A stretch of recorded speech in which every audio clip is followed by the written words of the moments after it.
Continuamos a nossa entrevista de hoje. Você assistiu ao Conversa de Alpendre ontem? Se você esteve ligado, manda aí seu alô pra gente. E faz também a sua pergunta para o programa de hoje, com o senador Jean Paul Prats. Ontem, a nossa estreia do programa Conversa de Alpendre foi com a governadora Fátima Bezerra. E todas as quintas-feiras, agora do mês de janeiro, você vai acompanhar um programa Conversa de Alpendre, sempre às 8h15 da noite. Então, participa com a gente nesse programa de hoje, fala aí sobre isso, manda também sua pergunta ou sobre qualquer assunto que envolva política. Você já sabe como é que funciona. Carol, dando sequência aqui, a gente traz informação, né? A gente traz uma reportagem. Profissionais de saúde estão denunciando problemas de defasagem salarial para atuação nas unidades em Mossoró. Com a maior movimentação na UPA do BH, por exemplo, eles pedem mais valorização e o retorno de auxílios como os referentes à insalubridade.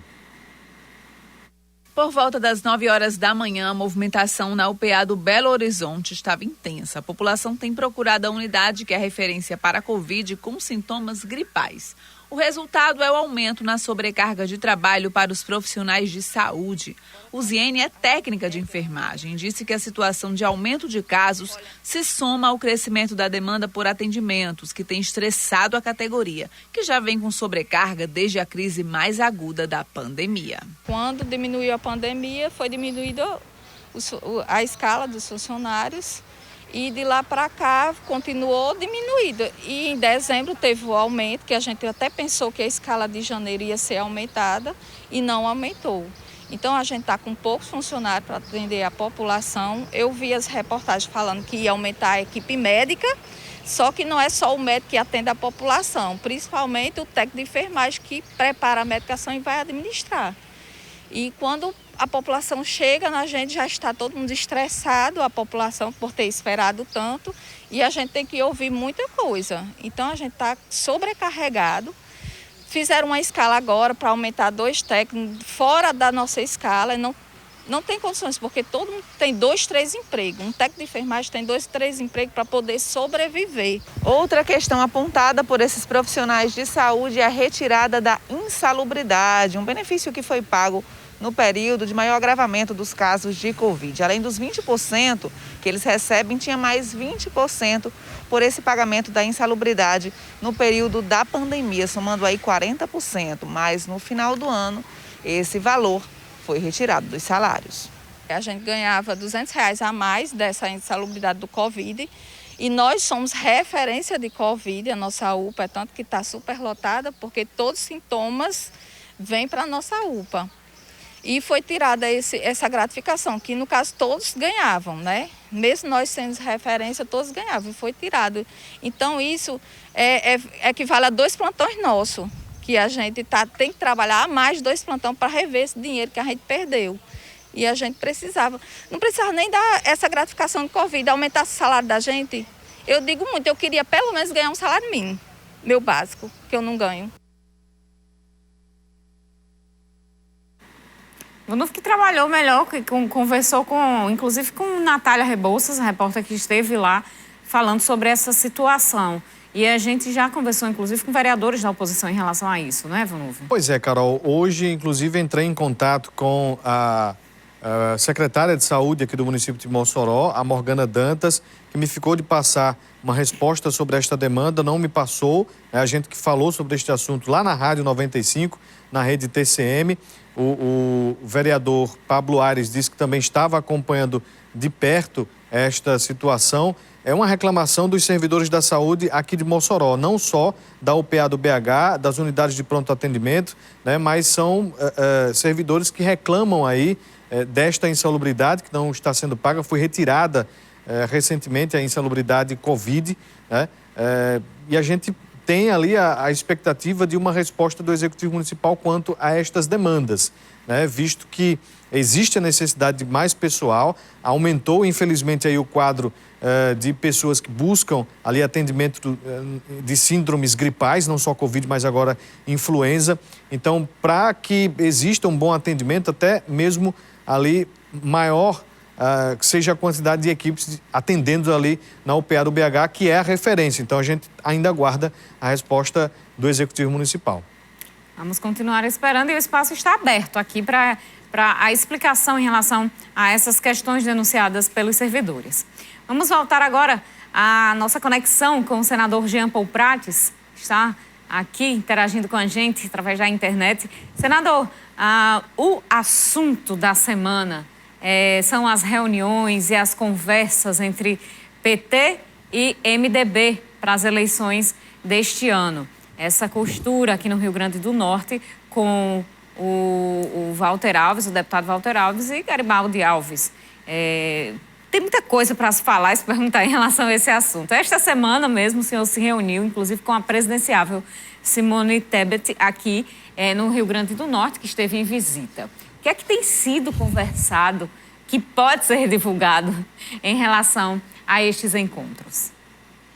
Ô, Carol, deixa eu, não fugindo da pergunta, mas apenas porque vocês fizeram uma reportagem sobre esse assunto dos enfermeiros, Sim. informar, confirmar que o Senado Federal aprovou o piso nacional da enfermagem, que atinge os enfermeiros, enfermeiras, técnicos de enfermagem, auxiliares de enfermagem e parteiras.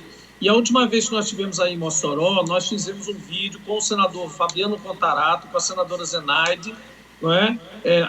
A distância, claro, eu estava no Tarcísio Maia, eles estavam remotamente, que eu chamei, e a gente falando, lutando por isso. Então, esse é um piso muito importante, foi conquistado, o Senado aprovou, e agora é preciso a gente fazer pressão para que a Câmara, no início desse ano, já vote. Talvez por isso a Prefeitura, outras gestões, tenham, assim, sentido que relaxe o clima em relação a esses profissionais, principalmente com a questão do Covid.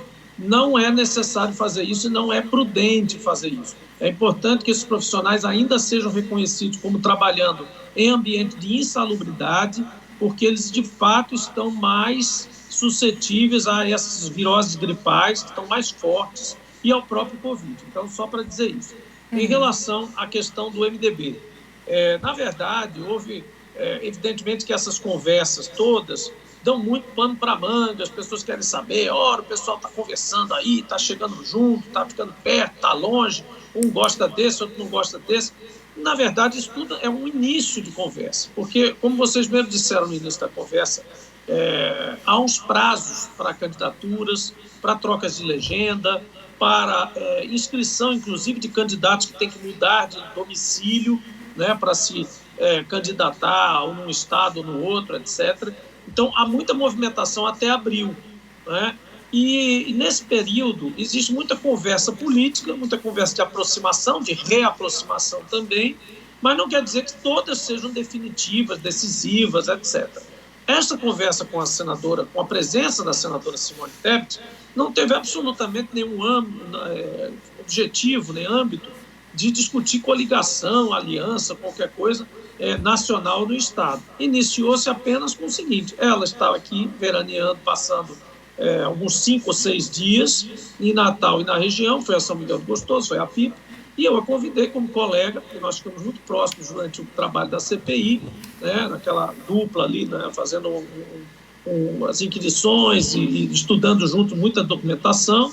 Já convidei, olha, vem aqui almoçar em casa no último dia que vocês vão estar aqui, antes de ir para o aeroporto, e eu vou chamar também a governadora, o ex-governador Garibaldi, que é a principal figura do MDB aqui, para o mesmo partido dela, e amigo do pai dela, né? O pai dela, lembrem-se, foi presidente do Senado, o senador Ramês Tebet, foi amigo do meu pai também, casualmente.